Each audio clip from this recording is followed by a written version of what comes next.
This is Andi Purewal for Boxing News. I'm joined by Harlem Eubank here in London. Harlem, it's good to see you. Before we come on to all the good stuff, how's life been treating you? Very well, very well. I'm here and excited to see Junior destroy this guy. Is the rivalry as important and as prevalent in your own life as what it is with Junior? The rivalry in terms of Ben Eubank. Yeah. Do you feel it as much as what he feels it? I think so. It's there for us all. The legacy has been left. The legacy of the fights of Nigel and Chris Eubank Sr. They've laid down the gauntlet for British boxing. It's a rivalry I think will never die, and the characters are similar. So the clash in styles, the clash in personalities is still there. Initially, Harlem, obviously, when the fight was first made, there was all the talk of it being able to build off the back of what their fathers had done. Now there's that personal rivalry because of everything that happened with Conor, with Valtes, and now it's here. How personal do you feel like it is for Junior because of everything that's happened in the last 2.5 years?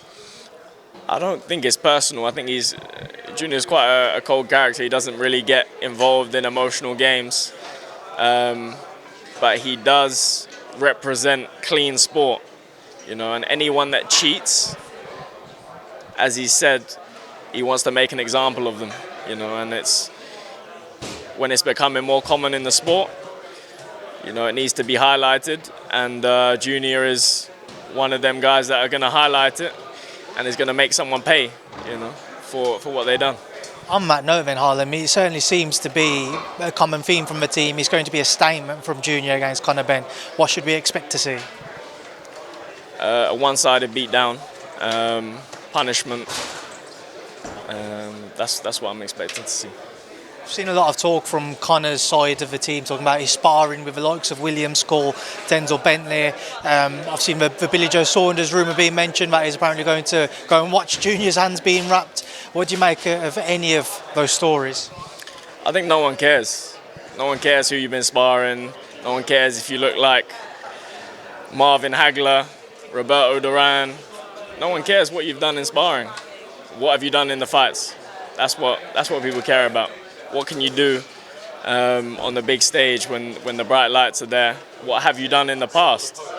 No one cares about sparring, I wouldn't have expected Nigel to be talking about sparring stories. Like, sparring stays in the gyms and show what you can do on fight night. When we do see Nigel up on the stage, how much of a miss is Senior from these types of events?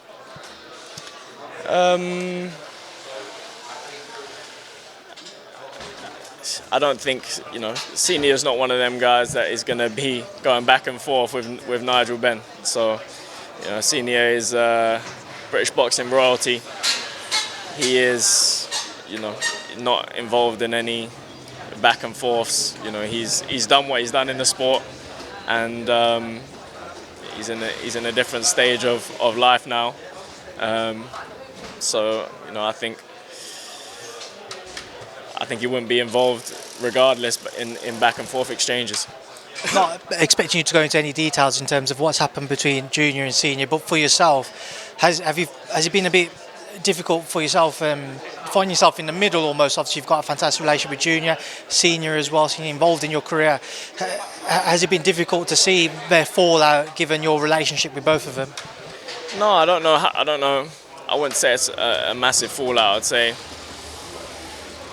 outside of boxing, they'll have a certain relationship. Inside boxing, they'll have a different one. If Senior, with the boxing experience he has, disagrees with something, I think he's going to make it known.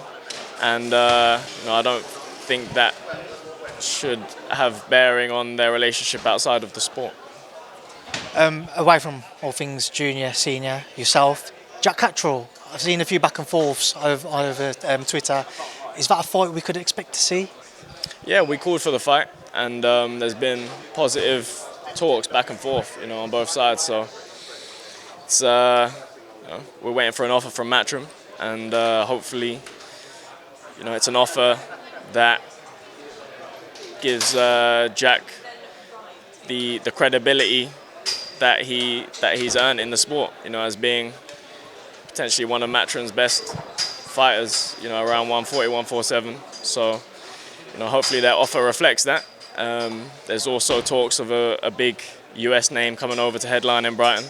So I know the Wassermans are excited about that as well. So I'm ready for a world level fight next, and I'm going to cause a splash on the world scene this year. So whatever option my team go with, you know, I'm ready to get cracking. Is that what you feel like you need now, Harlem? You want that big name, someone to really get the juices flowing for you and to make more of a statement than what we've seen so far? 100%. As the fighters get bigger, as they get better, you know, I'm gonna show what I'm about, and I'm gonna show that I'm ready to become world champion. I appreciate your time, Harlem. Enjoy the rest of the week. Thank you for speaking to me. Appreciate it. Thanks very much.